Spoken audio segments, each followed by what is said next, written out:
hope. Ah, there we go.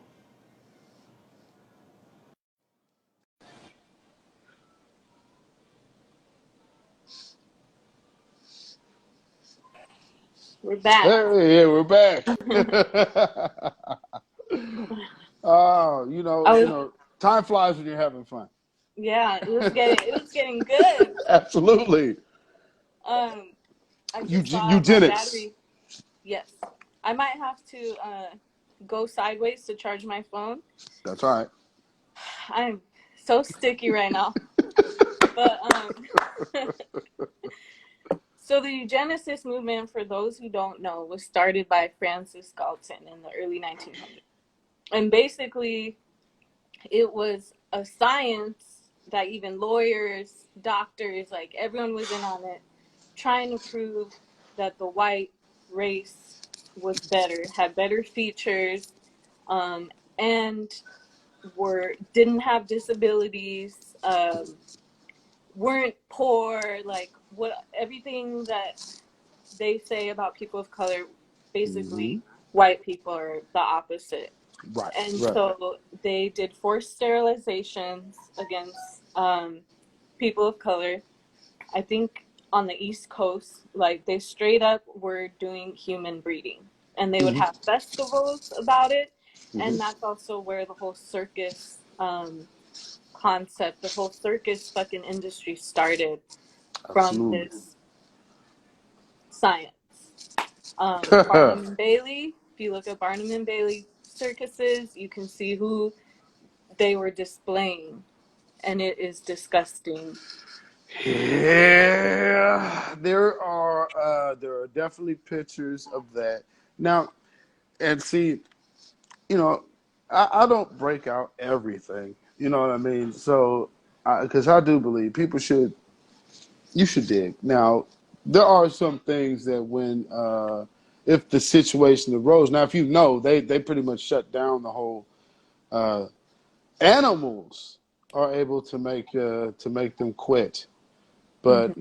they actually made their bones displaying Negroes.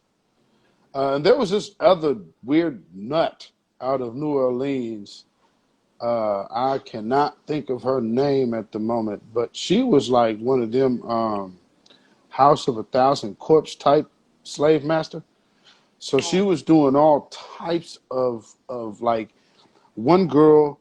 They broke all of her bones and reset her bones to have her as a crab. wow, wow. What is this conversation about, Kishan? This is about microaggressions. And right now we're talking about eugenics. So we're going through the progression of microaggressions that kind of, people don't really talk about. I remember, I don't remember all the names of who did it, but there was a boy that I don't know who it was, someone that was the owner of these circuses. Yes, put your Oh, Venmo oh, there or it tip. goes. Now I have an opportunity to do it.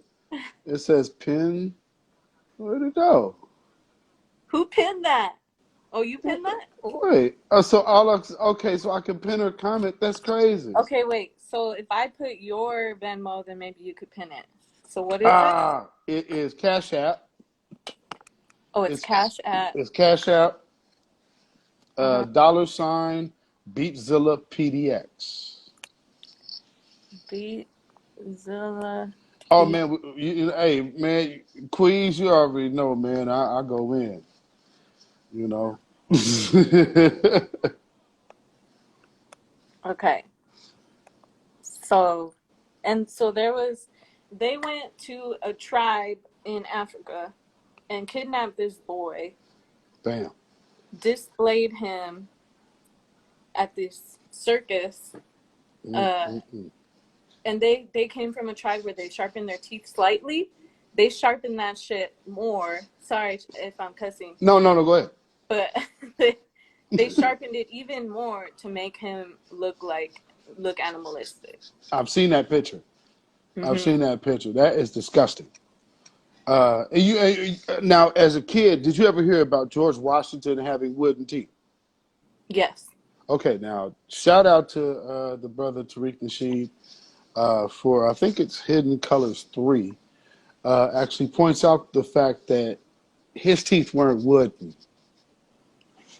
What he did was had the slaves' teeth yanked out that he needed and had them put in his mouth. And his dentures, which are not wood, but slaves' teeth, are on display at the Smithsonian.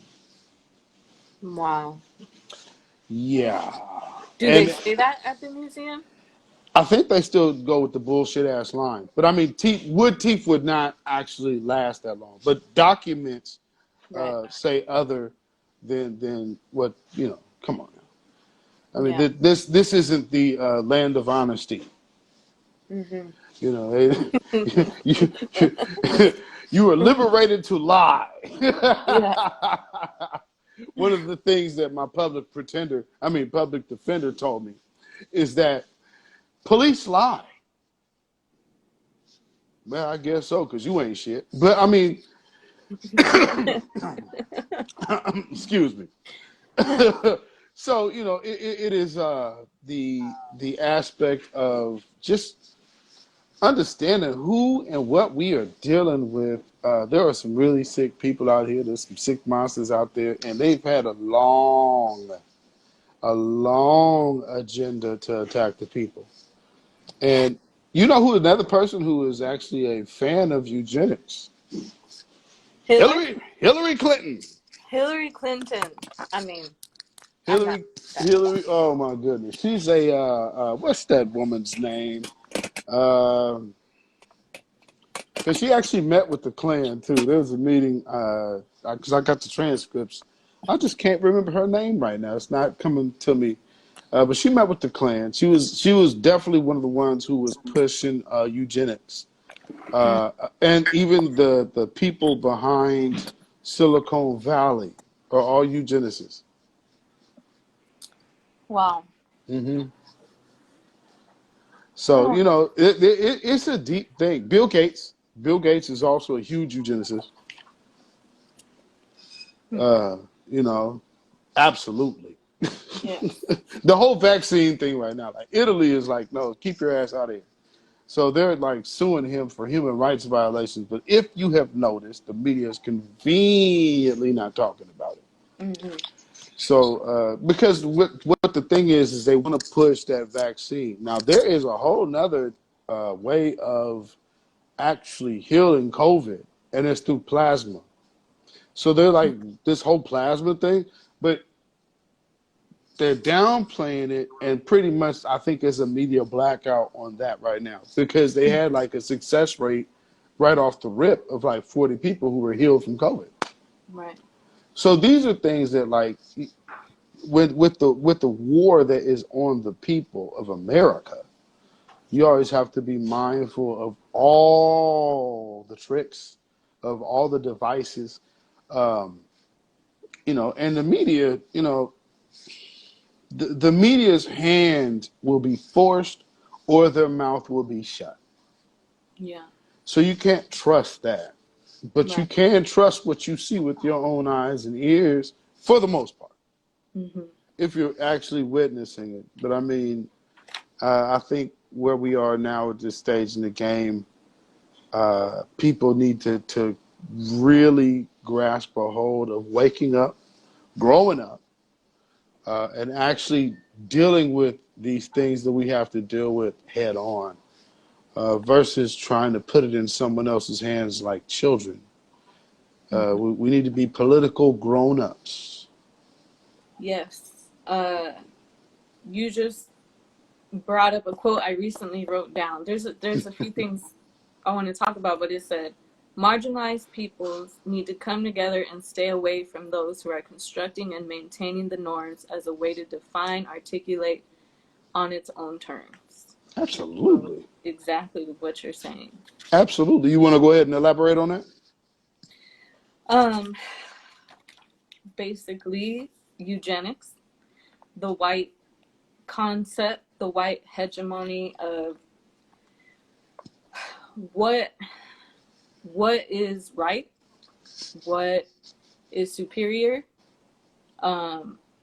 This is what my whole process has been of trying to figure out my identity and trying to figure out the lies that I have been taught in society, and trying to take myself out of that box and do research and look into my history, look into my roots, not look at mainstream media, and look at the causes of why our government is the way it is, instead of just listening to whatever they say. So to me, that's like, we need to come together as people of color, and value our cultures, value what our ancestors were doing. Absolutely. Because that was taken from us, and it was, no, you're wrong, this is bad, this is the devil, this is what else? For sure. This is primitive, this is stupid, like Savage. everything. Yes, savage. So now I'm like looking back to them, because they knew what was up, they knew the way, they were here for hundreds of years before. Absolutely. So They got statues to prove it. in speaking of microaggressions, I'm going to just go ahead and give a definition of it, just so people have an understanding of what we're talking about. So I really like this definition. It came out of a study at a university. But it says, microaggressions are a brief and commonplace daily verbal, behavioral, or environmental indignities, whether intentional or unintentional, that communicate hostile, derogatory, or negative, I can't read my own writing, insults toward people of color.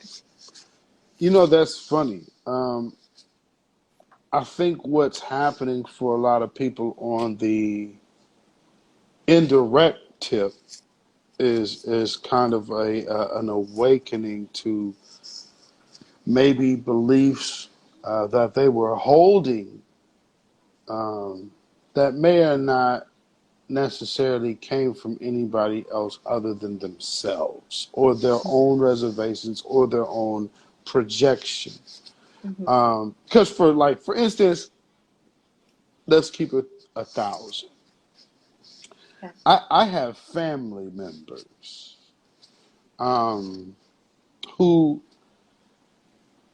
it is easier to believe a one-sided story about me than to actually ever address me about the truth. But this is the thing. If you would just believe something about me without checking with me first, then that just says you already thought this of me. Mm-hmm. And this is family. So now let me tell you one of the main things on why I have an issue with certain members of my family. Because of the era that we grew up in, some of my family members are of biracial situation. So they're a product of a biracial relationship. Okay. Now in the 70s, of course, that was it wasn't really brand new, but it up here it was still kind of frowned upon. So they felt it might be easier if those children did not identify as black, but identified as something else. Now, meanwhile, my grandmother, my grandfather, these are their grandchildren, and you want this woman to watch your children and not have them identify with her? Now what? And now this woman is married to a black man, but she thought that society was more important than personal dignity. And so now it's silence. Because Mhm. like when it's time to be black, oh, nobody wants no parts of that. However, that black family are one of the biggest landowners of Arkansas. Wow. That's my grandfather and my great grandfather. Nobody outside of that to whom you want to go kiss their ass did that. Mhm. But this is the nature of people, and now they're having to face themselves. Oh, Mhm. I've been even further blocked, because I That was, hey, you just made me think. I mean, about the Kardashians, oh, go ahead. but just like appropriation and people trying to act like they're black when where are they when black people are suffering? Okay. Now, do you remember when they started doing the whole Muslim thing and everybody was all Muslims? Oh, Muslims. Now, one thing that in America people don't know, Mm-hmm. but outside of America, Muslim means Negro. Mm-hmm. So when they use that code word in America, everybody else around the world know who they're talking about, except for the people in America, except for some of those people in a dominant society who Mm-hmm. make sure these words are getting pushed out. Now, here's the problem. I have a relative of Iranian descent. It was all gravy for years to identify as one or the other. But because of her last name, that's how she got noticed. Because other than that, they just looked at her kind of like exotic white girl. You know what I mean? Mm-hmm. So to come to find out, like, oh wow, you're Iranian. Oh, okay. Well, now she's a person of color. Yeah. It's like, well, wait a minute. All of my whole life, you've identified as white. Now I know who your dad is. He's clearly Iranian. Mm-hmm. You know. Uh, so the thing about it is, when these type of pressures happen, Mm-hmm. these people have to now become themselves. For us, we have never had a day off Mm-hmm. from birth. Mm-hmm. So it's hard for them to accept the point of view from a person that doesn't have a choice but to be looked at as this. Right. See, they want to go identify as being kind of exotic. But when people are, standing together, well, now I'm black. Right on, brother. No, I'm Mm-hmm. not. I'm not a sometimes black American. I'm an all times black American. Mm-hmm. And so this is the thing that the microaggression that I've experienced in my own family. I said, if your daddy's black, you black. I can't come to family functions now. Really. What kind of microaggression is that? Mm-hmm. Mm-hmm. That's a fact. You know, Wow. I'm sure they're gonna sit up here. They probably, cussing mad face, be red, about what I'm saying right now. But shit, y'all know it's the truth. And then one thing I thought about that might relate to this is earlier when you said you used to see Confederate flags. Oh yeah. And to me, that's wild because I grew up in LA. I mean, like I just wouldn't see that here. Yeah, nah. And when I worked in a super small town and I had to drive like super far out by Yosemite and I had to drive 40 minutes to go to the market. And I see a house with Trump, Confederate flag, American flags. I had to pass it all the time. And I Hmm. would get so angry that I would bump like cumbia, salsa super loud when I would be by their house. And I'd be like, yep, I'm here.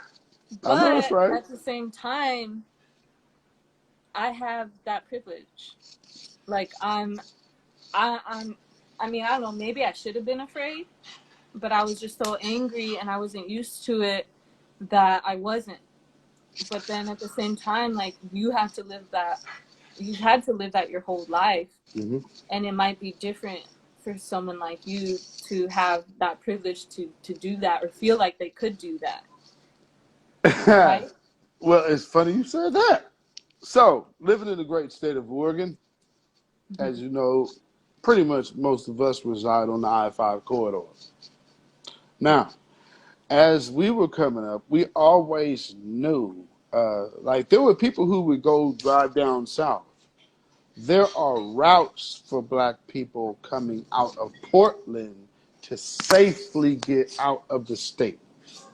Wow. Because there's some no Negro towns in Oregon. Oh, you best believe it. You better have one of them orange vests on with the hard hat. Or they Even now. gonna, oh, even now, easy. They be like, we kind of progressive around here, but the hospital closed.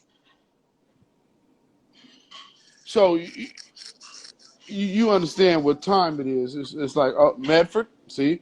I Uh, thought of that. I thought of that. we don't drive through there like that. It better be not at night. I have Uh, a friend who's from there. And one time I stopped there at Del Taco. I was with my friend who's one friend, that's why I love Del Taco. I was sitting in there and a you're a white guy Cali and his girl. kid just kept looking at us. And I was like, Mm, where are we? Like, let's get out of here. yeah. And they're looking at it like you. Don't you know where you at? Mm-hmm. Yeah. Oh, you better believe it. There are places we don't stop. I had to stop. Like now, the one place that is clearly, well, it's a redneck cafe. However, they're used to having a diverse amount of traffic come through the gas station because it's the only gas station there. Mm-hmm. So, uh, it is you know how you have the big billboards on the side of the freeway? If you are Yes. going from here to Idaho on 84, it Mm-hmm. is a big old, big old, big old, big old, big old Confederate flag, like huge sign on top of the building that says in red letters, big red letters too, Redneck Cafe. Wow. Now this is here in Oregon. You know, this ain't no Dennis Dove. Dennis Dove, man. Hey, you was on that trip, Dennis. What you know about that Redneck Cafe? I'm glad you just popped in here. I was just telling them about having to see the Confederate flag off of the road in the state of Oregon. And like this is, I think we played McCall in 2010. I think Dennis. We went out there, man. I'm talking about it is a huge Confederate flag on top of the building. That should say Redneck Cafe. I'm talking about we was like, hey, we gotta stop because we don't know we gotta get some more gas. But oh boy, oh boy, oh boy. Yeah. And as it turns out, for lack of not knowing his name, I'll say Cletus. Cletus was cool. And Cletus actually had a whole bunch of CDs of Mm-hmm. all the black artists that had to stop there. No lie, like he literally had all these different rap CDs. He had shirts, he had hats, because anybody that stopped there, we had to stop there because clearly, look at us. We're not stopping in no place with a big ass Confederate flag on top of the building, man. So Yeah. he gave us our gas. We got on. That was cool. But we had to tell one of my other Cali partners, man. It's like, look, this ain't California, bro. So we're gonna need you to be quiet in this one, because you understand. Out here, Thank you. I'm sorry. everybody out there in the country is family, so they can get to you on a phone call and be at the next on ramp while you trying to get home. We don't need that type of trouble out here. This is Oregon. Yeah. Like, nah, man, shit can get funky out here. Hey, have a question. Hi, Tasha and Michael. I have a question. What would you say to someone who says that the race card is always used? Microaggression. It's absolutely a microaggression. Um, because see, here's the thing: most people on that approach my page always bring race into it when I'm not even talking about race. I'm just talking about right. But because they project what they are feeling, it feels like it's about race to them. Mm-hmm. Because I'm Yeah. just speaking as a black man. I I had to deal with this a lot with someone I was uh, involved with, Mm-hmm, mm-hmm, mm-hmm. and it was very very difficult because it's like you're trying to explain and have you're trying to explain your own identity, and somebody's trying to take that from you. Right, right. Um, and that's a microaggression. Like I Absolutely. don't. The race card is always used. What do you say?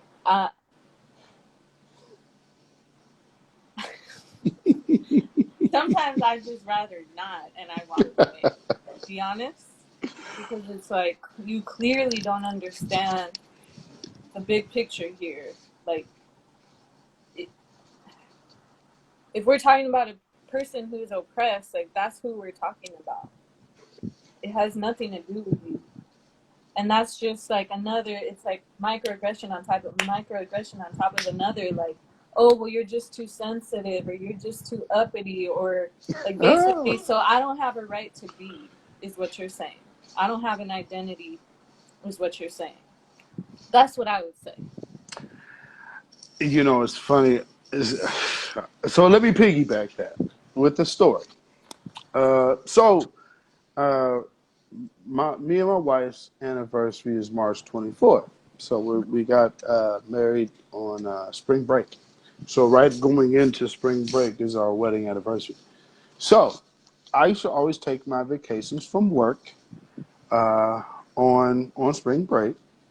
And shoot, I have a double income household. So, me and my wife chose to go enjoy ourselves. You know what I mean? Mm-hmm. Now, everybody in that office goes on vacation. Now, where I elected to stay was different than where some of them have stayed. I think some of them actually stayed at the same hotel. Big deal. Because I really don't make a big deal out of it because it's about me. It's not about, I'm not going on vacation for you. So, I came back, and you know how at your desk you put your like computer. You're like, oh, I'm putting all my pictures up, right? So I got my background screen on my computer. So when I walk away, you just see my different vacation pictures. Mm-hmm. Do you know? They told my boss. They called him into the office to tell him to tell me to take down my vacation photos because people were feeling some kind of way. That's a real true story. No embellishment at all. Kaz Lazur, what's up? Tom Seidel, what's up? Shout out to y'all, the two righteous white bosses that I've had. And Kaz actually said, fuck y'all, I'm just actually just going to move back down to San Francisco, kiss my ass. So, these are the things we experience. Like, these people really exist. So, hey, man, I wish people could understand just the level. And see, for me, I've always worked a white collar. I'm a banker. I worked white collar career. I never was in a goddamn factory. Mm-hmm. So it was always unique. I'm the one nigga downtown, where everybody would see, oh, hey, you work down here. You work for these guys, right? So I worked for one of these prominent Jewish people downtown. Mm-hmm. Um, so people knew who I was. But even still, some of the other businesses around there, which Their microaggression was being skeptical of us. So skeptical that they didn't really give me my change back correctly. Wow. I said, well, no, I just gave you a 20. No, you gave me a 10. All right, well, count your till. Oh, well, do it at the end of the day. Okay, well, I went back to my office and hey, man, let me tell you. Now, if I worked for somebody else, maybe they would have been, hey, let it go. I worked for them Jewish cats. Some cats said, you go back down there, you call the police and make them pay you your money. So I was off for I spent the rest of my afternoon at this restaurant waiting on the police to show up. So a microaggression of this was it as knowing as I'm sitting there, so many white people that worked in the neighboring buildings and in my own building were coming in there, seeing me sitting there, and says, no, he actually works for the owner of this building right here. His office was right there if you look up. Well, now this is where white people came in on the real quiet tip. They got them out the paint and got them off the block. So if you know on Broadway where that Sprint store is, it used to be a Chinese food restaurant. Out of here. This before the internet. So like, no, sometimes some people just got to get out the paint, and they were one of them that was treating people a certain way. Yeah. And so, with the help of the people in the surrounding businesses, they got their asses up out of there, and we brought Sprint on in. Yeah. Because these people actually all of these people downtown that own these buildings, they're all connected. So if they don't like you, and if you're out, you're out. So this brings us to another topic. All right. And this is something that I'm still struggling with myself. Let's go. So I'll say a little bit about. So I also went to a private school until I was in 7th grade, and it was a religious school, and that's where I first experienced racism. And I tried to join sports. I was good at soccer, but I was a little aggressive. And then I wasn't peppy enough, but I tried to join softball, and it was all white kids, white coach. I was made fun of all the time. I'm hairy. I'm hairy as shit. Like, I have curly hair. When I was a kid, I had a curly little afro. Oh, wow. And I always I was like, well, I would be treated, I would get made fun of. So I wanted to have straight hair. I wanted to shave my legs. I would ask my mom. I'd put my eyebrows into like pencil thin. And you wasn't doing the like LA Mexican girl doing joint, was you? Yeah, over the years it got super like I messed up my nerves. I ended up getting bald spots. That was later. But oh Lord. So that was like those were my first experiences, and I didn't practice Spanish. I was always embarrassed, even up to I would take Spanish classes, but then I still wouldn't really speak it. My dad always spoke Spanish to us in the house, and then my mom would speak English, so we had both, and that way she could practice too. So we grew up with this idea of like, oh, this is better, like English is better, and not to say Spanish is better because that's not my indigenous language. No doubt. We understand that story. Well, yeah. We might actually be able to do, because maybe there are some people that actually don't understand. So maybe in the future we can get to that one and dig in. So, and then I get like in high school. I don't know if I went to public school starting 7th grade summer school and all of high school. And that's where everything changed for me. That's where I was like, oh, I'm accepted here. There's more people of color. And, but then we also have the cops walking along us in school. We have the military, and they come to our classes and try to convince us to join the military to become a cop. And then I get advice from a teacher like, oh, you can go to college, you can start taking college courses now when I go to the counselor, he lies to me and says I can't. He straight lied to me. Really? Yes. So are there cops? I don't know if anyone on here, are there cops and military walking around rich white private schools? I don't think so. I And seriously doubt it. and then I remember I walked into, so I tried really hard to get into college. And I did it on myself. I did the research, I applied, and you know, it's expensive to apply. So I only had a couple choices. And I was accepted, and I was so happy. And I go into the office, and they had like things on the wall of who was accepted. Now, because I hung out with the stoners, the gangsters, or whatever you want to call it, maybe whoever you associate with, they judge you off of that. Anyway, my name was not on that wall, and it hurt. And I felt like I didn't belong. And then when I get to college, I'm in a like mostly white place where these kids coming from, and not to say like when my parents were together, I would say we were middle class. And then my mom was a single mom starting when I was 10, and she worked hard. So we had a house. So I want to make sure I say that too. Like I have privilege too. Shout out to your moms.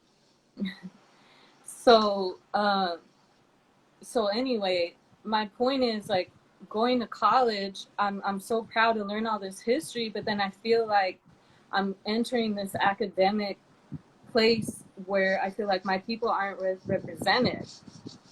And then there's this language and these books and these teachers that are telling you how to be.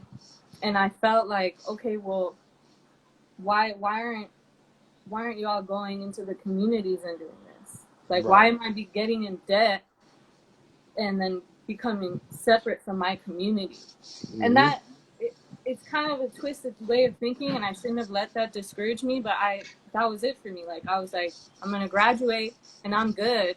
And now I'm going to go back and teach my friends because I refused to join this concept that the white hegemony is the all-encompassing way.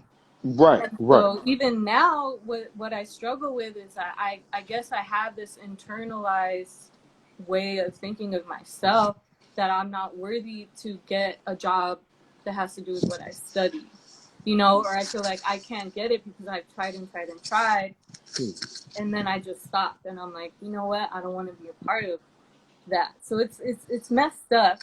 I know I shouldn't think that way, but it's there, and I'm more working towards empowering myself and making, you know, my people feel like they are valuable. Absolutely. However they look, however they want to talk, however they want to dress is valuable, and we should empower each other. Like there shouldn't, and then you have to like talk a certain way in certain circles. Right. But I have a problem with that, you know, and that could be an issue. That could be an issue because I won't keep my mouth shut. And that there was an incident in college where I worked at a dining hall. I'll stop talking. No. Go ahead. So I've always worked in kitchens. I was with mostly Latinos, and there's this white boss who had a history of abuse. And a lot of my coworkers were undocumented. And she straight would put their hands on them and humiliate them, and they felt like they couldn't say anything because they didn't want to lose their papers. And they're part of the union. So then I come in. Wow. Wow. And my Puerto Rican blood boiled because she was yelling at someone in front of me. And I was like, no. So I used my privilege, and I walked up to her and I said, I don't care who you are. You do not treat people that way. I was like, go apologize to her. I don't care who you are. I don't care that you're my boss. Go apologize to her because you just humiliated her in front of everyone. And then we ended up putting a complaint, and she got fired. And the workers for years were trying to get rid of her. Really? Wow. So it's important to recognize that you have a privilege, that you're able to do that. And if you do have that, you should do something about it. You know, it reminds me of a time where me and my cousin Al, Mm-hmm. Alistair Allen, rest in peace, fam. We both worked at. We did like a summer stint for Liberty Northwest Mm-hmm. insurance. So, so we were working. We were moving files, like shit that 18-year-olds do. Um, and so while we're at work, there's this girl. So there's two sisters that's working with us, and their mother also is kind of like a big wig at Liberty Northwest. Mm-hmm. Well, I guess this girl kind of her microaggressions were not being able to be fulfilled. Like she wasn't fulfilling herself because she wasn't able to engage us in any type of conversation because we really didn't have anything to, we didn't have anything in common. She was young. Um, and she was from Scappoose. So it's like we don't really relate. So the people who related to like urban culture were kind of in one area. Well, I guess she felt some kind of way about that. So they actually came and then they started splitting people up. Now, we had a conversation one day. This is a conversation with four men. Mm-hmm. Now, let me clarify something. There was no means anything vulgar about this conversation. There wasn't even a conversation of sex. The conversation was if you had the chance to be with one or the other, who would you pick? And we had like Janet Jackson. At the time, this is the 90s, so Stacey Dash was popping. Mm-hmm. Uh, and then a few others I can't even remember. This is long before Beyonce. Beyonce was like 7. So when we, so when this happened, she overheard us and then told somebody that we were sexually harassing her. I said, well, we were never in a conversation with her. Mm-hmm. So then, as it turns out, this is before lunch. Later after lunch, we have this conversation. And so my cousin asked me a question, and we ended up getting into the whole philosophy of the color Mm-hmm. of who we call Jesus. I said, well, just the typical description of him in the Bible would tell you that he's a man of hue, hair of wool. So he cannot be the picture that, well, we all know is Caesar Borgia. But like clearly that's just not him. You know what I mean? And this is Mm-hmm. just per the scriptures. I'm not getting overly technical. We're just gonna use the Bible here. Stick Mm-hmm. with that. Well, she was a Mormon, and if you have known anything about Mormon or their Bible in Second Nephi, like 5 and 8 or something like that, they actually call black skin a curse. So she believed that we were just made to be her servants in heaven. So she was so offended that we had called Jesus black. Then she went back to the bosses and said, not only were we sexually harassing her, but we were making religious jokes while doing it. Mm-hmm. So HR comes to the site. Mm-hmm. They give us this big spiel about, can't sexually harass your coworkers and this and that. This will not be tolerated. Blah, blah, blah. Mm-hmm. Okay. Now, fortunately for me, my co-worker, Colin, shout out to Colin. Colin said, do you know they was finna fire y'all? Mm-hmm. But I told my mom what actually happened. So this is a white dude. Colin, but his mom worked with these people's mom, but she's above her. So Colin's mom is like the boss.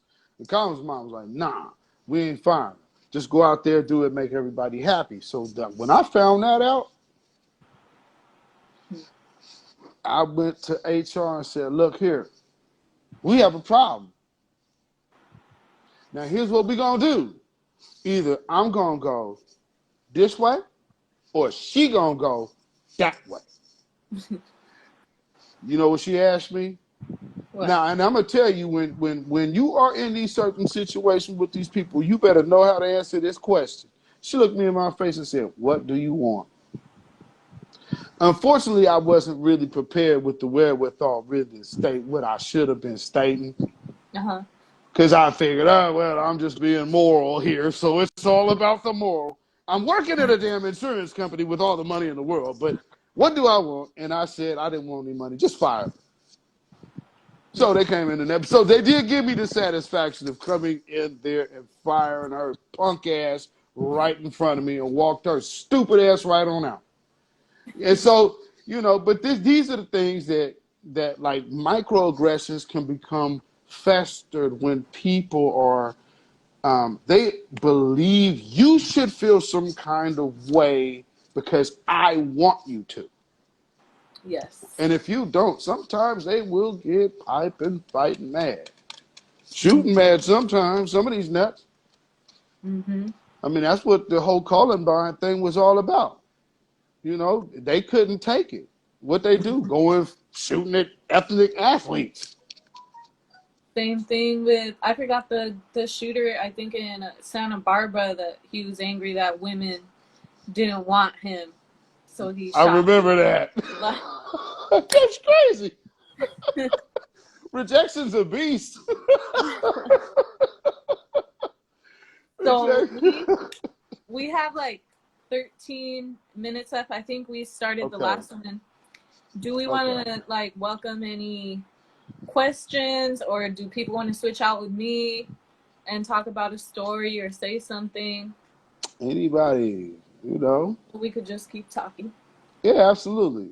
I mean, anybody, but post if you have any questions, by all means, please post, comment it, put it in the chat. We are here. So You will switch out with me, or you have a question? I have another thing to say if nobody else does, but then that might bring into another thing. Well, we can go ahead and get ready to wrap this up pretty soon because I got to cook. Yeah. So what? Just go ahead and I'll let you say your last few words, and then I'll go ahead and we'll wrap this up.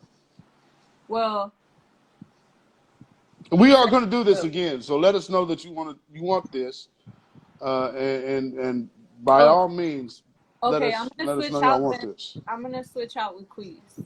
Okay. But were you able to save the last live? I wasn't. Shit.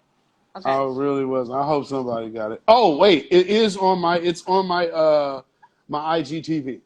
So it did. It saved to my IGTV. All right, I'm gonna get out so Queez could get in. Okay. All right. All right. Go ahead and send me your request, please.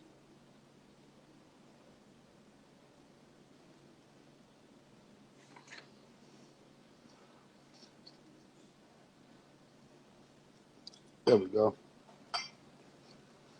Yeah. My brother off up in the building.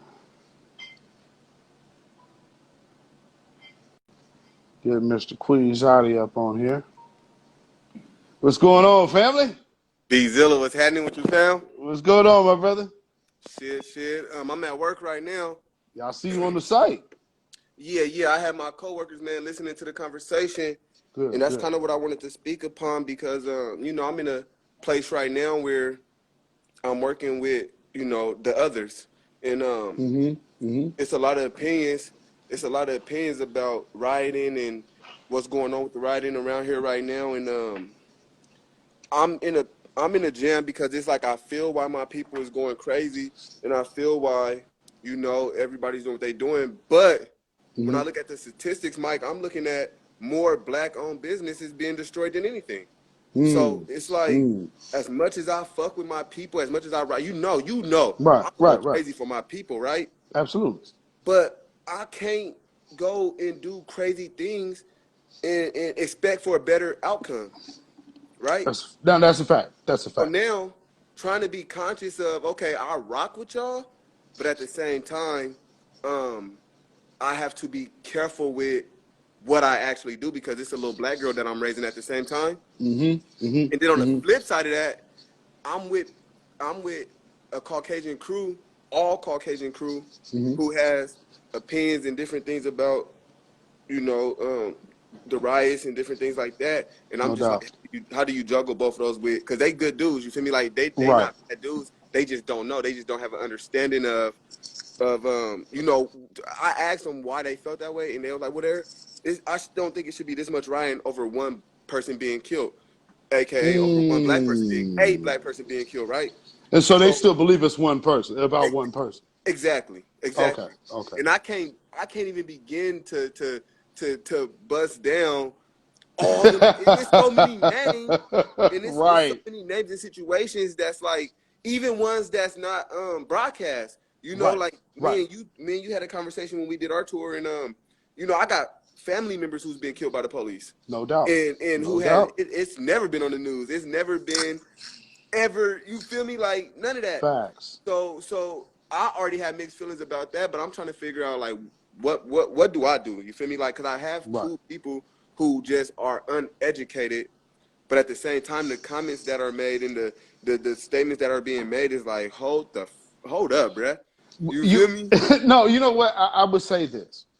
You know, number one, always be yourself. You know, and I know who you are. So I say this to you as me knowing you. Absolutely, absolutely, You know, always be yourself because you know, we wear our passion on our sleeve. absolutely, So you know, the truth is going to be there. We are always going to be representing who we are. Now, with that being said, that doesn't mean you have to be like aggressively, maybe abrasive towards anyone because they don't really understand. And the truth of exactly, the matter is, they really not operating in the circle or the realm of understanding. Understanding they can get slapped at any minute. So absolutely, so absolutely. you feel what I'm saying? Yeah, So absolutely. you have to be mindful that everybody ain't really built like that.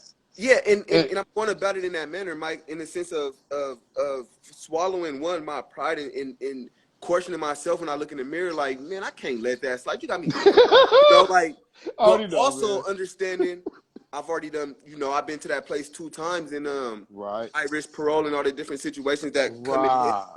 But That ain't working. I feel like you spoke on morals at the end of your conversation with Tooch. You spoke on morals, and that's something that we stand on, morals and principles. And I Facts. feel like I'm breaking them just by having this job. You know, okay. Now to that, I do understand, but you have to kind of we stuck in a quandary. Absolutely, And the bottom line of it is you got a baby that you need to take care of. You're absolutely. not compromising who you are, but you Feel do like it. have to. No. You are because you're used to having everything your way. Absolutely, absolutely, So absolutely, having to operate in this lane is a little different because you have to get yours what by navigating through bullshit. absolutely, absolutely, And absolutely, so, but that's just a part of the game that we have to do. Just make sure you keep your conversations short. Don't get too overly political trying to talk to these because they'll be like, oh, hey, Queez, so what do you think about those protests, huh? Man, it's crazy, isn't it, absolutely, huh? absolutely, And then absolutely, absolutely. they finna go to HR and get your black ass fired, man. So Bam. cut That's where them I've shit been at. short. That's where I've been Yeah, at. cut That's them where I've shit been at. short. Hmm. Absolutely. Yeah, cut that shit short. Because that's exactly what they're looking to do is set you up in some conversation. Yep. Well, you know he Yep. just came home from prison. I mean, Aggressive. no. Yeah, and I already had. You are because you don't even have to be aggressive. The fact that you a Absolutely, felon is a wrap. absolutely. So that's how you just keep it. Well, you know, I don't really want to talk about that. Yeah, see, my mindset was, you know, because I had a Caucasian friend. Shout out my boy John. Hmm. He was uneducated too, but his mindset was teach me, tell me, like let me know. Right. But really, the thing that he said that stuck with me most is, what can I do? Like, There yes, we I'm go. Caucasian Okay. and I do understand white privilege, but what can I do?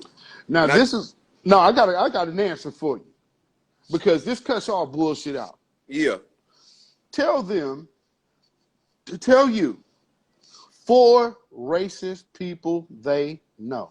absolutely, absolutely, So if you really real, put your money where your mouth is. Let us know who is out here in these streets Right that now. can potentially harm us Come or on. my babies. Because Absolutely. I got a young man out here. So, you know, Absolutely. I don't need them type of troubles. And that ain't shit I'm trying to live through. Yeah, and I told him my answer to him was had a conversation. Just had this conversation we're having with your other friends that don't understand what we're talking about right now. Because Absolutely. once you become a witness, then you know you are held responsible for not um, bringing to light and having a conversation with other people who may not be a witness yet. So I don't want nothing special from our Caucasian brothers and sisters. Right. I had a conversation with the ones who don't understand. Like, don't come to us and come to me and say like, oh, I mess with you. You so fucking cool, dude, and all this different shit. But then when you get around other people, fuck the niggers and all the other shit that go with it. Because it can't Right. just be Right. Queens that's cool. It got to be every person that look like Queens. Because if Right. you harm somebody that look like me, that means you'll harm me. Now, see, you know, that goes back to the talented 10 thing. So that's well, Queens, you're an exceptional Negro. Yes, come on. See, you're talent. See, Yep. you're talented. You write those poems and Yep. you Yep. write those rhymes and Absolutely. you have your swag about you. You're just so talented. You understand? Like Absolutely. that's so you're exceptional. You're different. You're not like the rest of them. Exactly. And that makes me feel like, hold up, man, you got me fucked up. Like, I'm just like them. You feel me? Like, Right, like right. Mike, let me tell you something. For so long, I just wanted to educate myself because I felt, and my mom used to always say when I was young, there's nothing worse than a nigga than a dumb nigga. Right. And so I've always been big on education. But now that I'm in these realms of people that's educated and people that, is outside the street shit, Right. feeling more like, damn, nigga, I should have just, stayed back there where we just thugging and really not, because the more we educate and the more we find out, the worse things seem to get, right? And Bro. me being who I am, I come from a gangbanging turf lifestyle, right? Mm-hmm. You can't fight street fights and political battles. What did I tell you about the industry? It's political. I told you the industry is dirtier than the streets. Yes, Lord. Yes, Lord. You did. So the higher you get, the funkier it get, the weirder it get. And really that's when you got to know what you will say yes or no to. Because they got the money to really change your life. But is it, like at this moment, is your booty hole worth it? Like, I mean, you know what I mean? Absolutely. No Because Vaseline, they fucking you. that's the price of the game. Absolutely. Let's keep it real. And see, and this is what I talked to about Mike too, about people in music. People just like my niece, she see my music videos on YouTube and she automatically like be thinking I be having money. So she always like, oh, can I get some Right. money? I'm like, baby, I ain't got no money. She like Grinding. This is grinding. She like, oh, but I seen your music video. I said, baby, but that's one day. You feel me? Like that's one day. Right. But a lot of people see that. A lot of people think, when you into music or when you put a video out, like you just rich. You feel me? Or like you just balling. Right. And they do see that. They do see that because my coworkers have seen my videos and it instantly Absolutely. changed the way that they approach me. And like it's Right. different. And like I said, I'm in a position where they cool. You feel me? Like these dudes is cool dudes and shit. It's just I'm dealing with uneducated and I'm fighting myself. I'm fighting when I go home and look in the mirror like I'm not happy. And I thought the only thing I needed was a job to be able to take care of my daughter and do what society claims is right. I do what society Right. says is right. But when I look in the mirror, bro, I don't feel like me. I don't feel like my energy. Yeah. I'm always a happy dude. Like it ain't the same, Mike. And I'm like, I'm doing parole is good. Everything is good, right? Everything is good. But I ain't happy at all. You feel me? And I don't feel like I am myself. Now, let me cut you off because I only got 30 seconds left here. Let me get this out real quick. Me and you are going to talk. So hit me up after this. Absolutely. Everybody, if you need, you want to send me some birthday money, Cash App, BeatZillaPDX. Thank you for sharing this time with me and Natasha. We will be doing this again. And I hope that everybody comes and shares with us. And to my brother Queez, love you, my brother.